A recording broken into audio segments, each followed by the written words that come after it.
இயேசு கிறிஸ்துவின் நாமத்தினாலே இந்த பிரசன்டேஷனை கேட்கிற நீங்கள் ஒவ்வொருவருக்கும் நான் இயேசு கிறிஸ்துவின் நாமத்தினாலே வாழ்த்துதலை தெரிவித்துக் கொள்கிறேன். ஹாபகுக் 2 டேபிள்ஸ் பைபிள் ஸ்டடி. ஹாபகுக்கின் 2 கற்பலகைகளின் இந்த பைபிள் ஸ்டடியில் நம்ம 2ஆம் பிரசன்டேஷனை நம்ம பார்க்க போகிறோம். மிட் நைட் க்ரை 1, நடுராத்திரியின் சத்தம், முதலாம் பாகத்தை நாம் இன்றைக்கு பார்க்க போகிறோம். ஒரு ஜெபம் செய்து தொடங்குவோம்.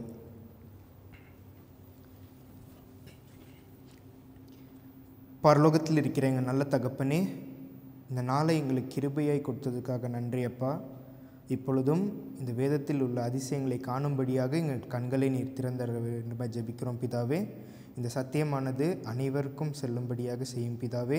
மேலும் பேசப்போகிற என்னுடனும் உடைய பரிசுத்த ஆவியானவரை கொண்டு பேச வேண்டுமா ஜெபிக்கிறேன் பிதாவே. இயேசுவின் வழியாக ஜெபிக்கிறேன் பிதாவே, ஆமேன்.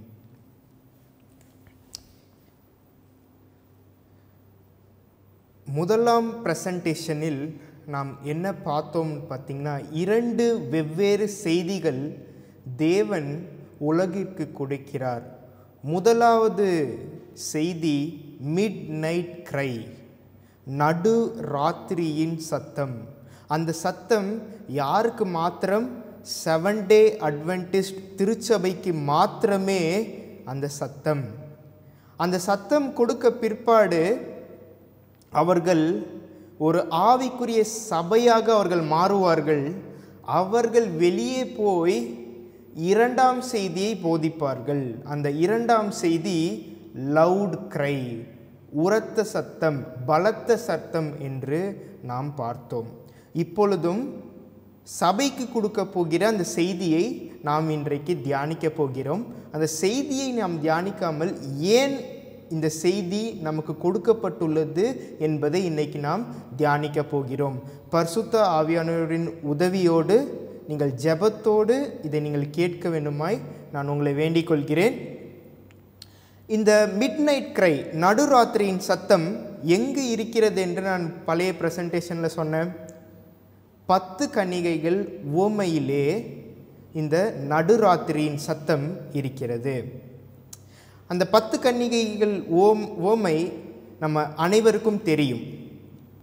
பரலோக ராஜ்யம் எதற்கு ஒப்பிட்டு அங்கு பேசப்படுகிறது என்றால், 10 கன்னிகைகள் தங்கள் தீவட்டிகளை எடுத்துக்கொண்டு மணவாளனை சந்திக்க போகிறார்கள். 5 பேர் புத்தி உள்ளவர்கள், 5 பேர் புத்தி இல்லாதவர்கள். இந்த புத்தி உள்ளவர்கள் தங்கள் கைகளிலே தீவட்டிகளை எடுத்துக்கொண்டு போனார்கள், எண்ணெயும் எடுத்துக்கொண்டு போனார்கள். ஆனால் புத்தி இல்லாதவர்கள் தீவட்டியை எடுத்துக்கொண்டு போய் எண்ணெயை மறந்துவிட்டு அவர்கள் சென்று விட்டார்கள். மணவாளன் வர தாமதமானது. அப்பொழுது அவர்கள் எல்லாரும் நித்திரை மயக்கமடைந்து உறங்கினார்கள். நடுராத்திரியிலே ஒரு சத்தம் வந்தது. மணவாளன் வருகிறார், அவருக்கு எதிர்கொண்டு போங்கள் என்ற ஒரு சத்தம் வந்தது. அந்த சத்தம் வந்த பிற்பாடு இந்த புத்தி இல்லாத கன்னிகைகள் புத்தியுள்ள கன்னிகைகளை பார்த்து, எங்களுக்கு உங்களுடைய எண்ணெயிலே கொஞ்சம் எண்ணெய் கொடுங்கள் அப்படின்னு கேட்குறாங்க. ஆனால் புத்தியுள்ள கன்னிகைகள் என்ன சொல்கிறாங்க? உங்களுக்கும் எங்களுக்கும் போதாமல் இராதபடி நீங்கள் என்ன பண்ணுங்க, போய் விற்கிறவர்களிடத்தில் நீங்கள் இதை வாங்கி கொள்ளுங்கள் என்று சொல்கிறாங்க. அவங்க போய் வாங்கிட்டு வரக்குள்ள மணவாளன் வருகிறார், கதவு அடைக்கப்படுகிறது. அப்பொழுது புத்தி இல்லாத கன்னிகைகள் போய் கதவை தட்டுறாங்க. மணவாளன் என்ன சொல்கிறார்? நிச்சயமாக சொல்கிறேன், மெய்யாக சொல்கிறேன், உங்களை நான் அறியேன் என்று சொல்லுகிறார். ஏன் நான் இப்போ இந்த ஊமையை சொன்னேன் என்றால், இந்த மிட் நைட் க்ரை முழுவதுமாக நம்ம படிப்பு முழுவதுமாக, இந்த பைபிள் ஸ்டடி முழுவதுமாக இதை நோக்கி தான் நம்மளுடைய ஃபோக்கஸ் இருக்க போகிறது. இந்த ஊமையை குறித்து ஒரு 3 முக்கியமான அம்சங்களை நம்ம பார்க்க போகிறோம். 3 முக்கியமான பாயிண்ட்ஸ், ஏன் நம்ம இதை படிக்கணும் அப்படின்னு நம்ம பார்ப்போம். Great controversy, page 393, paragraph 1. Great Controversy 393, paragraph 1.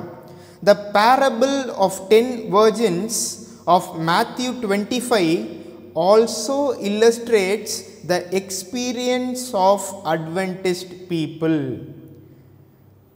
சென்ற ப்ரெசன்டேஷனில் 1798 1844 வரைக்கும் 46 வருடங்களிலே தேவன் அட்வென்டிஸ்ட் சபையை கூட்டி சேர்த்தார் என்று நாம் பார்த்தோம். அந்த கூட்டி சேர்த்த அந்த ஹிஸ்ட்ரி, அவங்களுடைய எக்ஸ்பீரியன்ஸ், நம்ம சபையுடைய எக்ஸ்பீரியன்ஸ் எங்கே இருக்குன்னு பார்த்தீங்கன்னா அந்த ஓமையில் இருக்கிறது. 10 கன்னிகைகள் உவமானத்தில் நம்முடைய அட்வென்டிஸ்டுடைய சரித்திரம் அடங்கி இருக்கிறது. அது நடந்து முடிந்தது. இந்த ஓமை நடந்து முடிந்தது, நம்மளுடைய ஹிஸ்ட்ரியில் வரலாற்று நடந்து முடிந்தது. இது முதலாவது பாயிண்ட். இங்கே இந்த கொட்டேஷனில் நீங்கள் பார்த்தீங்கன்னா ஆல்சோ இல்லஸ்ட்ரேட்ஸ் என்பது இதற்கு முன்னாடி இன்னொரு செய்தி இருக்கிறது. இதுவும் கூட நம்மளுடைய எக்ஸ்பீரியன்ஸை, நம்முடைய அனுபவத்தை குறிக்கிறது என்று இங்கே நம்ம பார்க்கிறோம். அப்போ அந்த ஆல்சோன்றது வேற எங்கே இது இருக்குது? இதே ஓமை வேற எங்கே இருக்கிறது? வாசிப்போம். ஆபகுக் 2:2. அப்பொழுது கர்த்தர் எனக்கு பிரதியுத்தரமாக, நீ தரிசனத்தை எழுதி அதை கடந்தோடுகிறவன் வாசிக்கும்படி பலகைகளிலே தீர்க்கமாக வரை. குறித்த காலத்திற்கு தரிசனம் இன்னும் வைக்கப்பட்டிருக்கிறது. முடிவிலே அது விளங்கும். அது பொய் சொல்லாது. அது தாமதித்தாலும் அதற்கு காத்திரு. அது நிச்சயமாய் வரும். அது தாமதிப்பதில்லை. இங்க தேவன் ஒரு தீர்க்க தரிசனத்தை ஆபகுக்கு எழுதி வைக்க சொல்கிறார் பலகைகளிலே.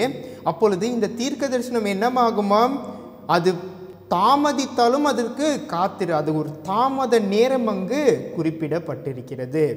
இது மத்தேயு 25 குறிப்பிடப்பட்டிருக்கிறதா என்று பார்ப்போம். மத்தேயு 25:5 மணவாளன் வர தாமதித்த போது அவர்கள் எல்லோரும் நித்திரை மயக்கமடைந்து தூங்கிவிட்டார்கள். அங்கேயும் தாமதமாகிறது தீர்க்க தரிசனம், இங்கேயும் மணவாளன் வர தாமதமாகிறது.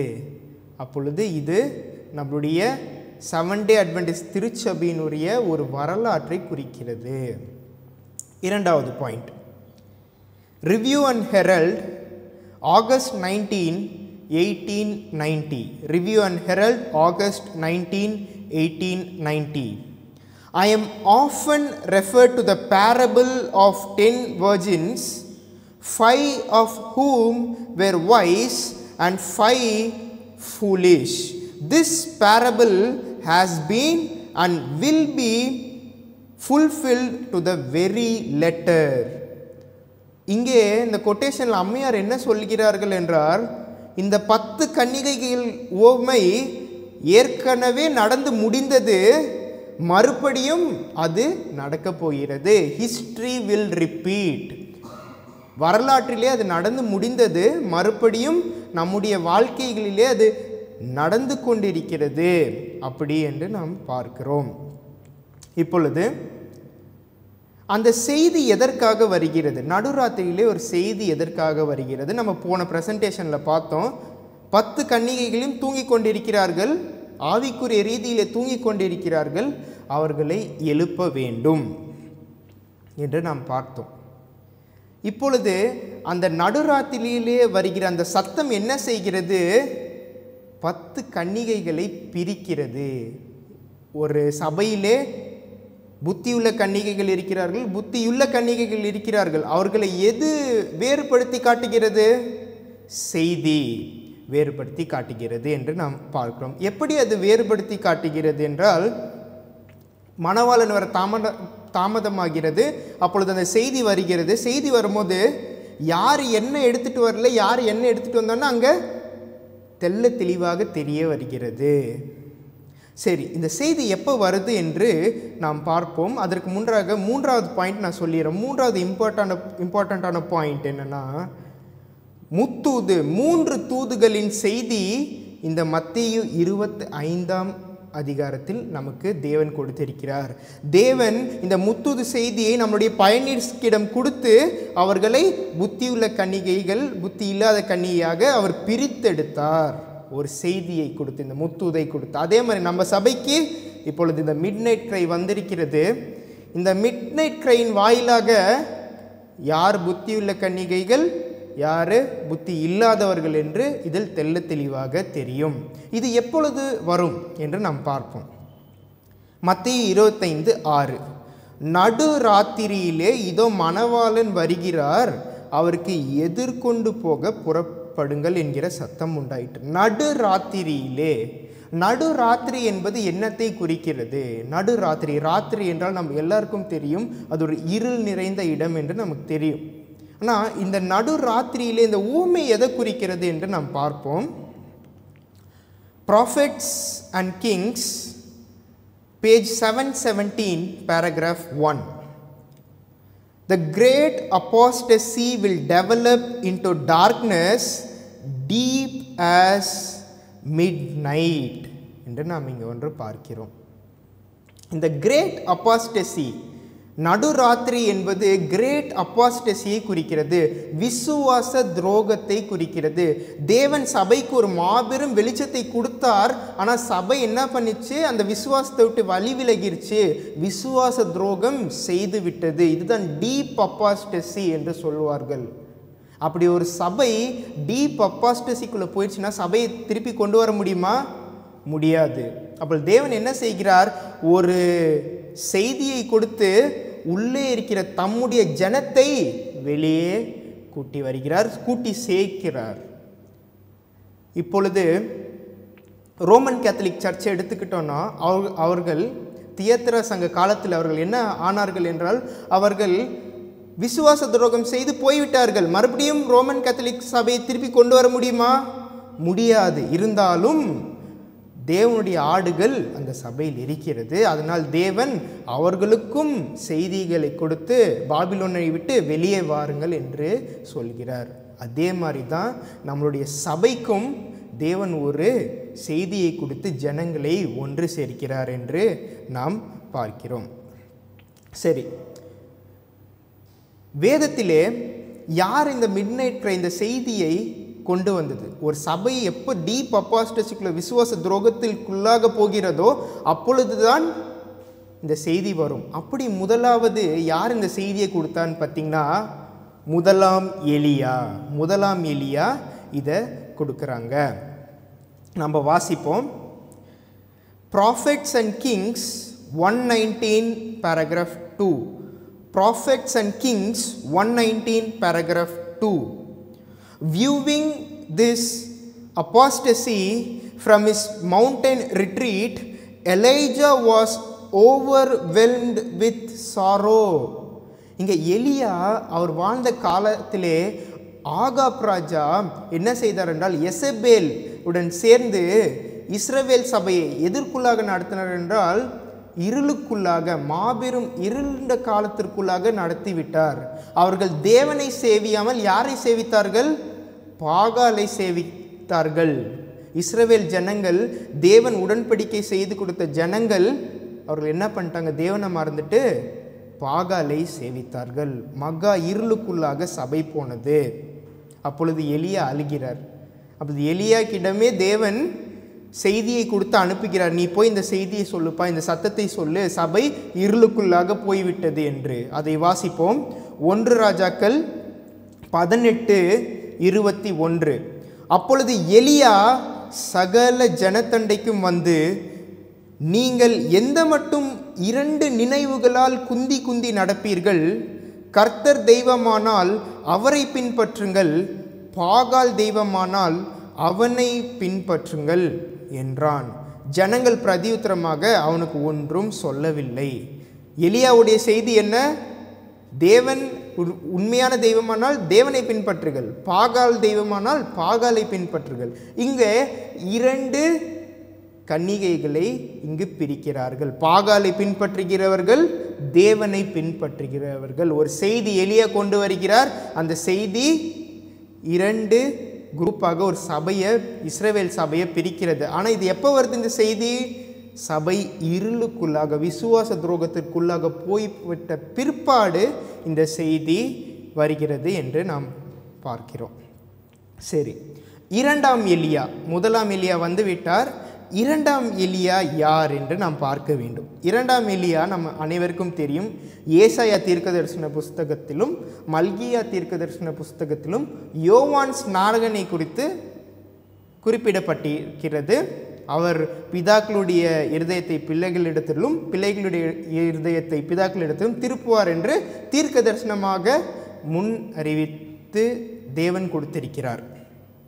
அப்பொழுது இந்த வேதாகமத்திலே பழைய ஏற்பாடுக்கும் புதிய ஏற்பாடுக்கும் மத்தியிலே 400 வருடங்கள் இது என்ன சொல்லுவார்கள்னா இன்டர் டெஸ்டமெண்டல் பீரியட் என்று அழைப்பார்கள். Inter testamental period. அந்த இன்டர் டெஸ்டமெண்டல் பீரியடில் தேவன் எந்த ஒரு தீர்க்கதரிசிக்கும் எந்த ஒரு வெளிச்சத்தையும் எந்த ஒரு தீர்க்க தரிசனத்தையும் அருளவில்லை. அப்பொழுது அந்த 400 வருடங்கள் என்ன ஆனது என்று பார்த்தார், அநேக மத சடங்குகள் எல்லாம் சபைக்குள் வந்தது. அநேக பொல்லாத வழிகள் அநேக போதனைகள் சபைக்குள்ளாக வந்து விட்டது. சபை கிரேட் அப்பாஸ்டசி, விசுவாச துரோகம். உதாரணத்துக்கு கிரீக் பிலாசபி, கிரேக்க தத்துவம், கிரேக் ரோமர், அந்த அரசாங்கத்தில் இருக்கிற ஒவ்வொரு படிப்புகளையும் இந்த இஸ்ரவேலர்கள் அவங்க யாருக்கு அடிமைகளாக இருந்தார்களோ அதை அப்படியே அவங்க படித்து கொண்டு இயேசு கிறிஸ்துவின் காலத்தில் அவங்க இருந்தாங்க அப்படின்னு பார்க்குறோம். அப்போது யோவான் ஸ்நானன் பிறந்தப்போ சகரியா பரிசுத்த ஆவியினாலே என்ன சொல்கிறார் என்று பாருங்கள். லூக்கா 1:78. அந்தகாரத்திலும் மரண இருளிலும் உட்கார்ந்திருக்கிறவர்களுக்கு வெளிச்சம் தரவும். சபை எந்த நிலையில் இருக்கிறதாம்? மரண இருளில், டார்க்னஸ். மரண இருளில் இருக்கிறவர்களுக்கு வெளிச்சம் தர இரண்டாம் எலியாவாகிய யோவான் ஸ்நானனை தேவன் அனுப்பினார். அப்படி யோவான் ஸ்நானன் போய் சொன்னாரா? சொன்னார். நாம் வாசிப்போம். மத்தேயு 3:1. அந்நாட்களில் யோவான் ஸ்நானன் யூதாவின் வனாந்திரத்தில் வந்து, மனம் திரும்புங்கள், பரலோக ராஜ்யம் சமீபித்திருக்கிறது என்று பிரசங்கம் பண்ணினான். அவன் வனாந்திரத்திலே அவர் பிரசங்கம் பண்ணுகிறார். ஏன் வனாந்திரத்தில் பிரசங்கம் பண்ணுகிறார்? தேவன் அனாதி ஞானம் உடையவர். கடைசியில் நடக்க போகிறதை முன்னாடியே சொல்லிவிடுவார். அவர் அந்த ஞானத்தினாலே வனாந்திரம் எதற்கு ஒப்பாய் இருக்கிறது? டார்க்னஸ், இருளுக்கு அது ஒப்பாய் இருக்கிறது. அப்படி இந்த செய்தியை அவர் கொடுக்குறப்ப, மனம் திரும்புங்கள், பரலோக ராஜ்யம் சமீபமாக இருக்கிறது என்று அந்த செய்தியை கொடுக்குறப்ப அவங்க 2 குரூப்பாக பிரிகிறாங்க. எப்படி பிரிகிறாங்க என்று நாம் பார்ப்போம். மத்தேயு 3:12. தூற்றுக்கூடை அவர் கையில் இருக்கிறது. அவர் தமது களத்தை நன்றாய் விலக்கி தமது கோதுமையை களஞ்சியத்தில் சேர்ப்பார். பதரையோ அவியாத அக்கினியினால் சுட்டெரிப்பார் என்றான். இங்கே கோதுமை, பதர். கோதுமை புத்தியுள்ள கன்னிகைகள், பதர் புத்தி இல்லாத கன்னிகள். 2 குரூப்பாக சபை இங்கும் பிரிக்கப்படுகிறது. இரண்டாம் ஏலியா. இந்த காலத்தில் யோவான் கொடுத்த அந்த செய்தியை ஜனங்கள் கேட்டிருந்தால் என்ன செய்திருப்பார்கள்? இயேசு கிறிஸ்துவை அங்கீகரித்திருப்பார்கள். ஆனால் அந்த செய்தி, மிட் நைட் கிரை, அந்த செய்தியை அவர்கள் அங்கீகரிக்கவில்லை. அதனால் என்ன ஆனது என்று தெரியுமா? AD 70, கிபி 70ஆம் நூற்றாண்டில் டைட்டஸ் என்கிற ரோம மன்னன் வந்து எருசலேமை முற்றுமாக அழித்து போட்டான். இதேதான் இப்பொழுது இருக்கிற நிலைமை. History will repeat. நாமளும் இந்த மிட் நைட் கிரைக்கு நாம் சரியாக நம்முடைய செவிகளை சாய்க்கவில்லை என்றால், சண்டேலா வரும் பொழுது, ஞாயிறு ஆசரிப்பு சட்டம் வரும் பொழுது, நாமளும் எருசலேமுக்கு என்ன ஆனதோ அதே மாதிரி நமக்கும் நம்முடைய ஆவிக்குரிய வாழ்க்கைக்கும் ஆகும் என்று இங்கு நமக்கு தெரியப்படுத்துகிறார்கள். அடுத்து இரண்டாம் எலியாத்துக்கு அப்புறம் மூன்றாம் எலியா வரணும். மூன்றாம் எலியா எப்போ வரணும்? ஒரு சபை டீப் அப்பாஸ்டசி, விசுவாச துரோகம்குள்ளாக போகும் பொழுதுதான் எலியா வருவார், செய்தி வரும். அப்படி சபை போனதா என்று பார்ப்போம். ஒரு வசனம் வாசிப்போம். ஸ்திரீயானவள் அந்த பாம்பின் முகத்திற்கு விலகி ஒரு காலமும் காலங்களும் அரை காலமுமாக போஷிக்கப்படத்தக்கதாய் வனாந்திரத்தில் உள்ள தன் இடத்திற்கு பறந்து போகும்படி பெருங்கழுங்கின் 2 சிறகுகள் அவளுக்கு கொடுக்கப்பட்டது. இங்கே ஸ்திரீயானவள் எங்கே பறந்து போகணும்? வனாந்தரத்திற்கு பறந்து போகணும். வனாந்தரம் எதற்கு ஒப்பாயிருக்கிறது? இருளுக்கு ஒப்பாயிருக்கிறது. அப்பொழுது என்ன ஆனது? ஒரு காலம், காலங்கள், அரைக்காலம். நம்ம அனைவருக்கும் தெரியும், ஒரு காலம் 1 வருடம் 360, காலங்கள் 2 720, அரைக்காலம் 180, 1260 வருடம் இருண்ட காலம் என்று நாம் அழைக்கிறோம். சபை இருளுக்குள்ளாக சென்று விட்டது. எப்படி இருளுக்குள்ளாக சென்று விட்டது? ரோமன் கேத்தலிக் பேப்பசி என்ன பண்ணாங்க? உத்தரிப்பு ஸ்தலம், அந்நிய போதனைகள், மேரி சபைக்கு வந்து ஒரு தேவன் போல காண்பித்தார்கள், நற்கருணை என்று நாம் பார்க்கிறோம். இதை யோவான் எப்படி எழுதியிருக்கிறார் என்று நாம் பார்ப்போம். 4ஆம் முத்திரையிலே இவர் எழுதியிருக்கிறார். பாருங்க, வெளிப்படுத்தின விசேஷம் 6:8. நான் பார்த்தபோது இதோ மங்கின நிறமுள்ள ஒரு குதிரையை கண்டேன். அதன் மேல் ஏறி இருந்தவனுக்கு மரணம் என்று பேர். பாதாளம் அவன் பின் சென்றது. அந்த குதிரை என்பது சபையை குறிக்கும். மங்கின நிறம், பேல் கலர். இந்த பேல் கலர் எதை குறிக்கிறது என்றால், ஒரு மனிதனுக்கு உடம்பில் ரத்தம் இல்லாமல் போகும்போது, அவன் சாகிற நிலைமைகள் போகும் பொழுது உடம்பு மங்கின நிறம், பேல் கலரில் காண்பிப்பார்கள். அப்போ சபை எந்த நிலைமைக்குள்ளாக போகிறது? இறந்து போன ஒரு நிலைமைக்குள்ளாக போனது. இந்த 4ஆம் முத்திரை 4ஆம் சபைக்கு கரெக்டாக இருக்குது. தியத்திரா கால சபையில், தியத்திரா கால சபைக்கு எச்சரிப்பு என்ன வந்தது? எசபெல்லின் கிரியைகள் உன்னிடத்தில் காணப்படுகிறது. எசபெல் எப்படி இருந்தாங்க? அவங்க சபையை இருளுக்குள்ளாக நடத்தினார்கள். அதே மாதிரி ரோமன் கேத்தலிக் பேப்பஸ் என்ன பண்ணாங்க? சபையை இருளுக்குள்ளாக நடத்தினார்கள். அப்படி இருளுக்குள்ளாக நடத்தின பொழுது தேவன் என்ன செய்தார் என்றால், 3ஆம் எலியாவை அனுப்பினார். அந்த 3ஆம் எலியா வந்து ஒரு செய்தியை கொடுத்தார். அந்த செய்தி கொடுத்த பிற்பாடு 2 பங்காக பிரிந்தார்கள். யார் 2 பங்காக பிரிந்தார்கள்? புத்தியுள்ள ஸ்திரீ, புத்தி இல்லாத ஸ்திரீ. அந்த 3ஆம் எலியா யார் என்று நான் வரப்போகிற ப்ரெசன்டேஷனில் நான் அறிவிக்கிறேன்.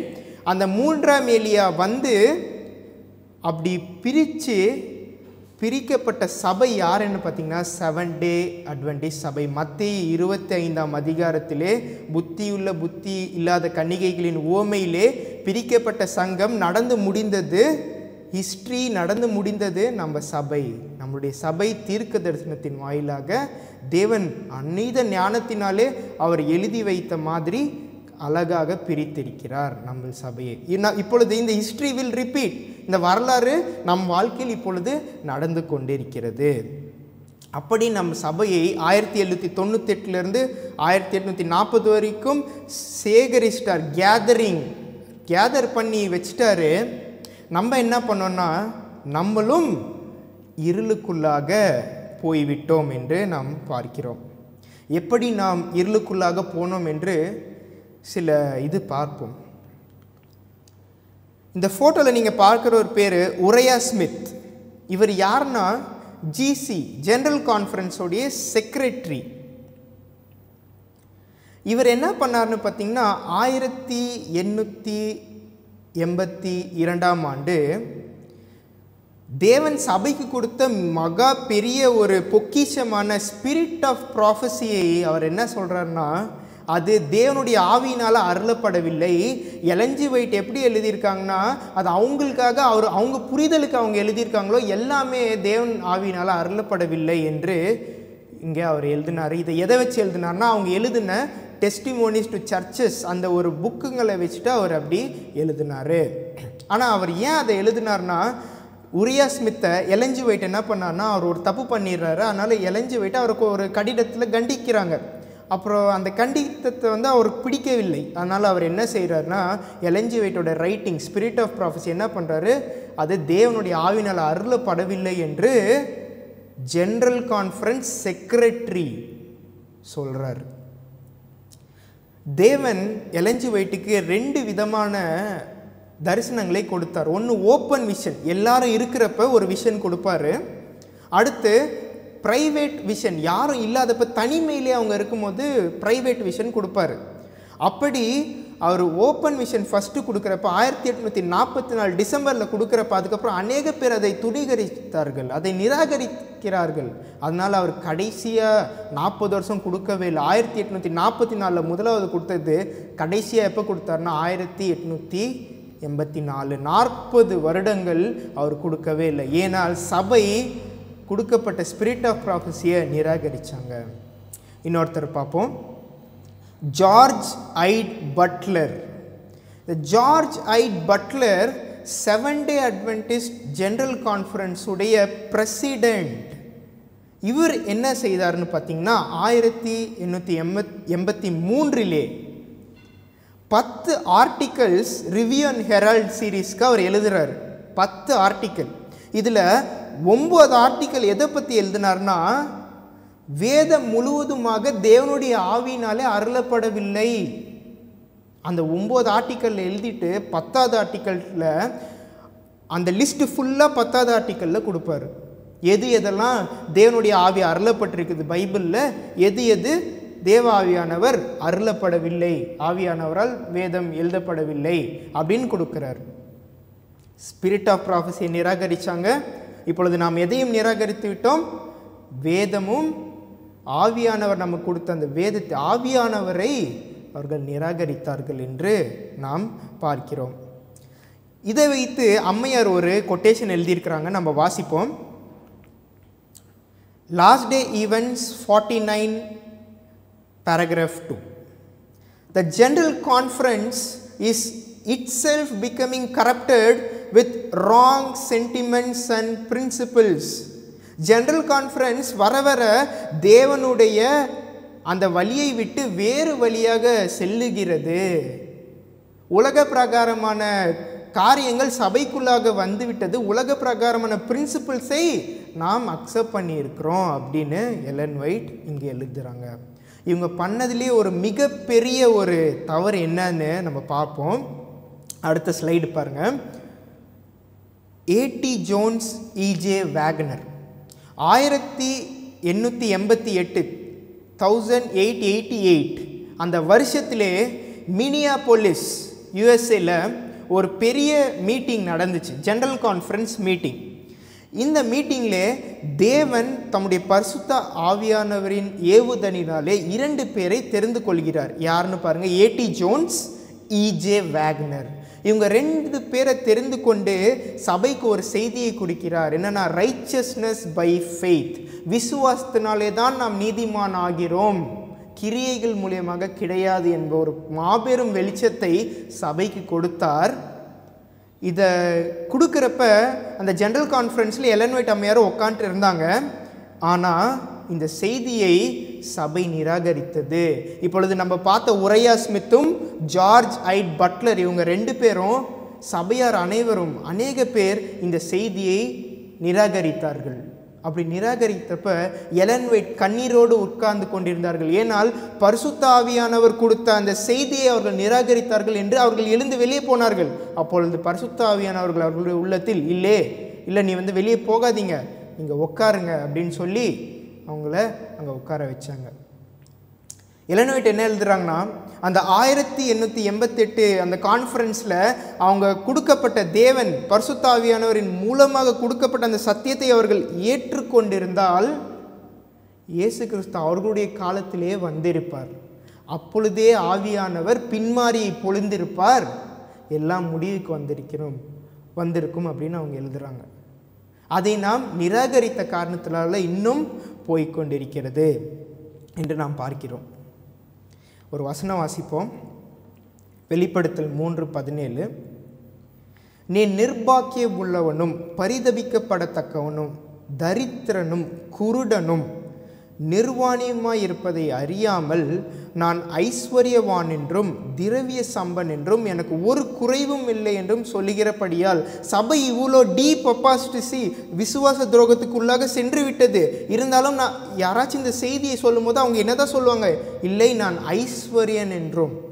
இப்போ ரோமன் கேத்தலிக் சபையிடம் போய் நீங்கள் இப்படிலாம் பண்ணிட்டீங்க திரும்பி வாங்க அப்படின்னா அவங்க என்ன சொல்லுவாங்க, இல்லைப்பா எங்கள்கிட்ட எல்லாம் கரெக்டாக இருக்குது, நாங்கள் ஐஸ்வர்யவான்கள்.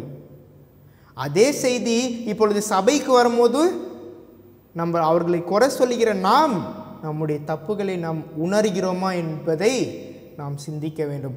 இதே ஸ்டேட் இந்த வெளிப்படுத்தின விசேஷம் 3:17 லவோதேக்கிய சங்கத்திற்கு சபைக்கு எழுதப்பட்டது. அதை எலன் ஒயிட் எப்படி எழுதுறாங்க பாருங்க. அடுத்த quotation, last day events 49:1. The church is in Laodicean state. The presence of God is not in her midst. சபை லவோதிக்கிய சங்க சபை போல் இருக்கிறது, தேவன் மத்தியில் இல்லை. சபையின் மத்தியில் தேவன் இல்லை. ஏன் இல்லை? ஏனென்றால் ஆவியானவரை அவர்கள் நிராகரித்து விட்டார்கள். அவர்கள் நிராகரித்து விட்டனால தேவன் சபையில் இல்லை என்று இங்கே நாம் தெளிவாக நமக்கு பார்க்க முடிகிறது. அடுத்த quotation, Testimonies for the Church, Volume 8, 249, paragraph 2.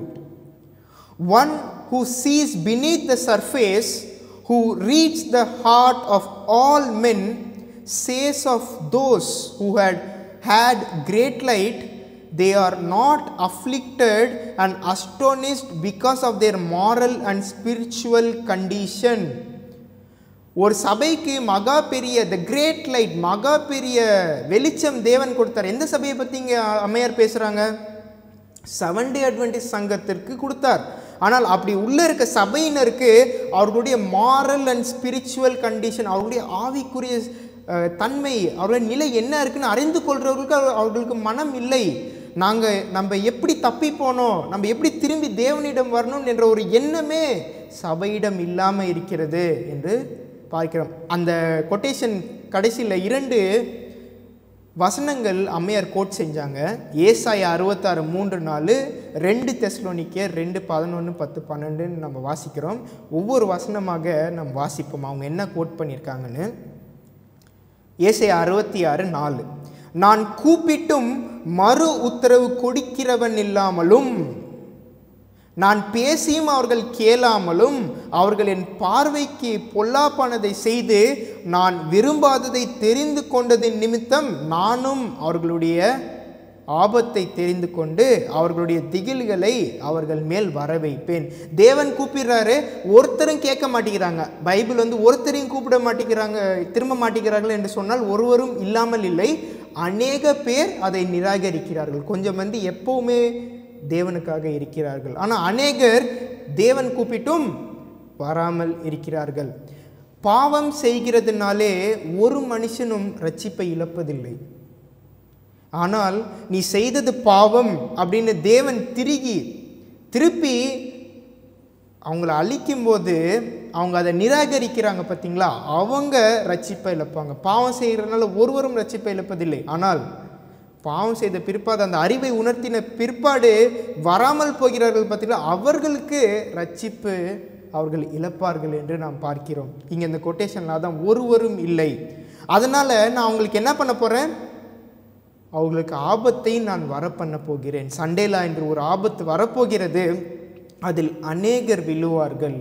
இந்த மிட்நைட் கிரையை கேட்கிற ஒவ்வொருவரும் யாரெல்லாம் அவர்கள் இதை உணர்ந்து கேட்கவில்லையோ, மனம் திரும்பவில்லையோ, இந்த ஞாயிறாசரிப்பு சட்டத்திலே அவர்கள் விழுவார்கள் என்று நாம் பார்க்கிறோம். அடுத்த வசனம் அவங்க கோட் பண்ண வசனம் பாருங்க, 2 தெசலோனிக்கேயர் 2:11, ஆகையால் சத்தியத்தை விசுவாசியாமல் அநீதியில் பிரியப்படுகிற யாவரும் ஆக்கினைக்குள்ளப்படும்படிக்கே அவர்கள் பொய்யை விசுவாசிக்கத்தக்கதாக கொடிய வஞ்சகத்தை தேவன் அவர்களுக்கு அனுப்புவார் என்று நாம் பார்க்கிறோம். இங்கு தேவன் கொடுத்த அந்த வெளிச்சத்தை அவர்கள் மறந்து விட்டதினால் அவர்களுக்கு ஒரு பொய்யை விசுவாசிக்கத்தக்கதாக தேவன் அவர்களுக்கு ஒரு பொய்யை அனுப்புகிறார் என்று பார்க்கிறோம். இதே தான் சவுலின் வாழ்க்கையிலும் நடந்தது. தேவன் ஹிஸ்ட்ரி வில் பி ரிப்பீட்டட் என்று சும்மா சொல்லவில்லை, ஆதியில் நடந்தது தான் இப்பொழுதும் நடந்து கொண்டிருக்கிறது. சண்டேலா வரும்போது அசைக்கப்படும் போது எவ்வளோதான் நம்ம ஸ்ட்ராங்காக சபையில் இருக்கோம் நம்ம நினச்சிட்டு இருந்தாலும் அந்த பொய்யை நம்பத்தக்கதாக நம்முடைய ஆவிக்குரிய ரீதியாக நாமே இழுக்கப்பட்டு போவோம் என்று பார்க்கிறோம். இந்த நிலையில் கூட சபை எப்படி இருக்குன்னு பாருங்கள். அடுத்த வசனம் 2 தெசலோனிக்கர் 2:3, எவ்விதத்தினாலும் ஒருவனும் உங்களை மோசம் போக்காதபடிக்கு எச்சரிக்கையாக இருங்கள், ஏனெனில் விசுவாச துரோகம் முந்தி நேரிட்டு. விசுவாச துரோகம் இங்கே the great அப்பாஸ்டசி.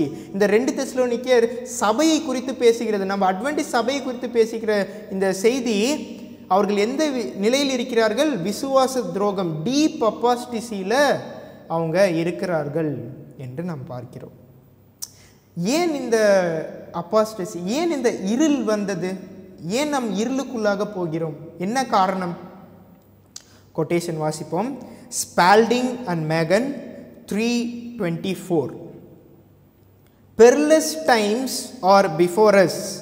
Everyone who has a knowledge of the truth should awake and place himself, body, soul and spirit, under the discipline of God. Wake up, brethren, wake up. The enemy is on our track. We must follow the directions given in the spirit of prophecy. சபை ஒரு வழியில் சென்று கொண்டிருக்கிறது. அந்த வழியிலே சாத்தான் வருகிறான். அந்த வழியிலே கன்னியை விதைக்கிறான். அப்போது ஏன் அந்த கன்னிகளை நம்மளால் பார்க்க முடியாமல் போச்சு என்றது இங்கே எழுதுகிறாங்கன்னா, directions given in spirit of prophecy.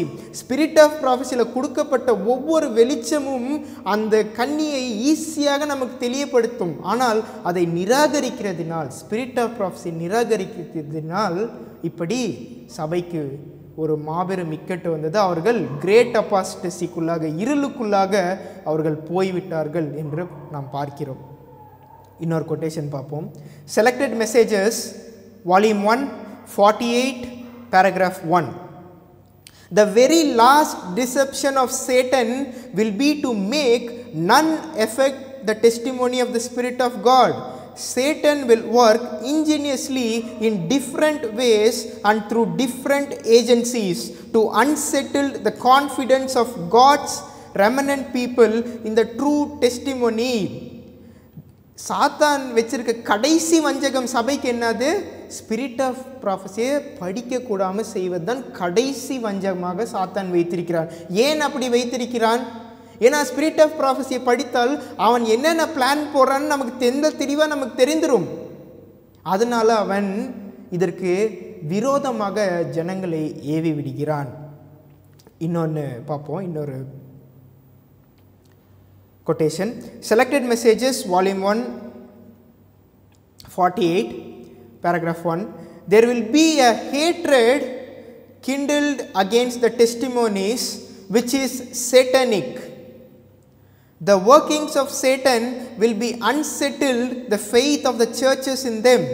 For this reason Satan cannot have so clear a track to bring in his deception and bind up souls in his delusion if the warnings and reproofs and the counsels of the Spirit of God are heeded. தேவன் சபைக்கு கொடுக்கப்பட்டிருக்கிற அந்த spirit of ப்ராஃபஸியில் இருக்கிற ஒவ்வொரு போதனைகளையும் சபை கவனித்தால் சாத்தானால் ஒன்றுமே செய்ய முடியாது. இப்பொழுது நம்மளுடைய சபையில் ஏன் பிரச்சனை இருக்கிறது? நம்மளுடைய குடும்பத்தில் ஏன் பிரச்சனை இருக்கிறது?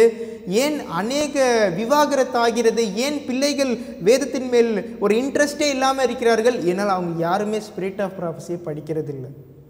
கல்யாணம் ஆகிறவங்க அதுக்குரிய ஸ்பிரிட் ஆஃப் ப்ராஃபஸியோட புக்கை படிக்கிறது இல்லை. குடும்பம் வச்சுக்கிறவங்க அதுக்குரிய சைல்டு கைடன்ஸை படிக்கிறது இல்லை. அட்வென்டிஸ்ட் ஹோமை படிக்கிறது இல்லை. படிக்காமல் செய்கிறதுனால அவங்க எதுக்குள்ளாக போகிறாங்க? இருளுக்குள்ளாக அவர்களை தாங்களே நடத்தி கொள்கிறார்கள். இப்பொழுதும் சபை 3ஆம் எலியாவின் காலத்தில் முடிந்து 3ஆம் எலியாவின் காலத்திலும் நாம் எப்படி போயிட்டோம்? இருளுக்குள்ளாக போயிட்டோம். அப்பொழுது தேவன் இப்பொழுது 4ஆம் எலியாவை அனுப்புகிறார்.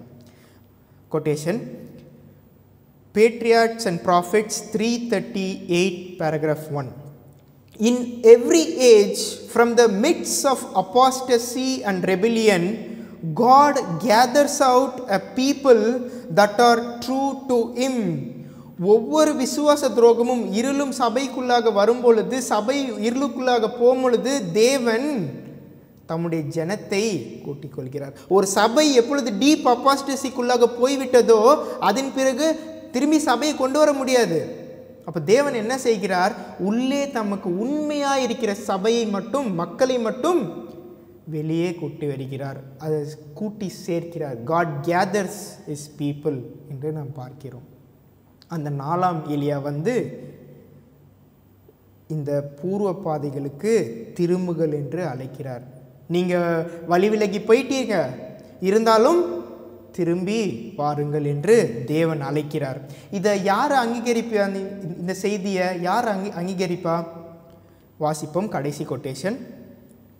Early writing, page 238, paragraph 2.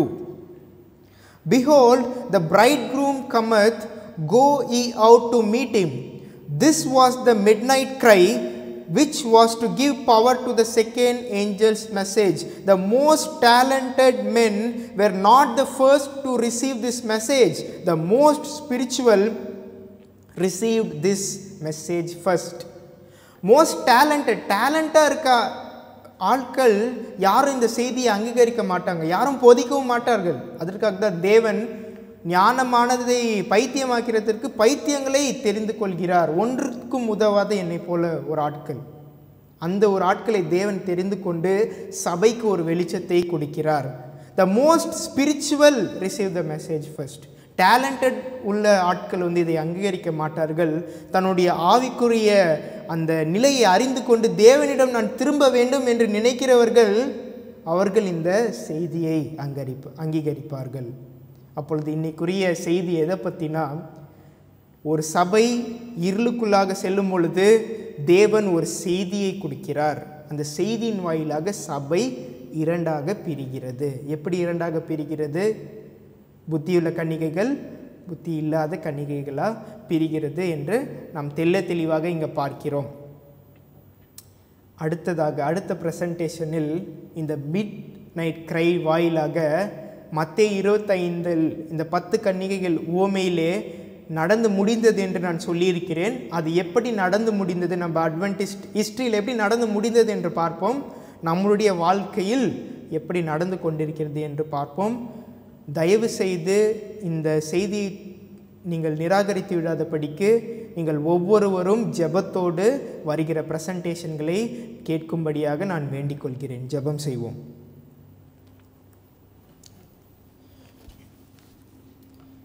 பார்த்தல் இருக்கிற எங்கள் தகப்பனே, ஆண்டவரே, இதோ எங்கள் சபைக்கு நீர் பெரிதாக ஒரு வெளிச்சத்தை கொடுத்தீர் அப்பா. இருந்தாலும் நாங்கள் அதிலிருந்து நாங்கள் விழுந்து விட்டோம். உம்முடைய அன்பினாலே மறுபடியுமாக எங்களை நீர் அழைக்கிறீர் பிதாவே. அதை நாங்கள் உணர்ந்து கொண்டு எங்களுடைய ஆன்மீக வாழ்க்கை, எங்கள் ஆவிக்குரிய வாழ்க்கை எப்படி கீழே இருக்கிறது, அதை நாங்கள் எப்படி மேம்படுத்த வேண்டும் என்ற ஒரு செய்தியை கொடுத்திருக்கிற பிதாவே. இந்த செய்தியை ஒவ்வொருவரும் கேட்டு அவருடைய ஆவிக்குரிய வாழ்க்கையிலிருந்து அவர்கள் மேலே வந்து இந்த செய்தியை அங்கீகரித்து ரட்சிப்பு பெற கிருபை தாரும் பிதாவே. இயேசுவின் வழியாக ஜெபிக்கிறேன் பிதாவே. ஆமேன்.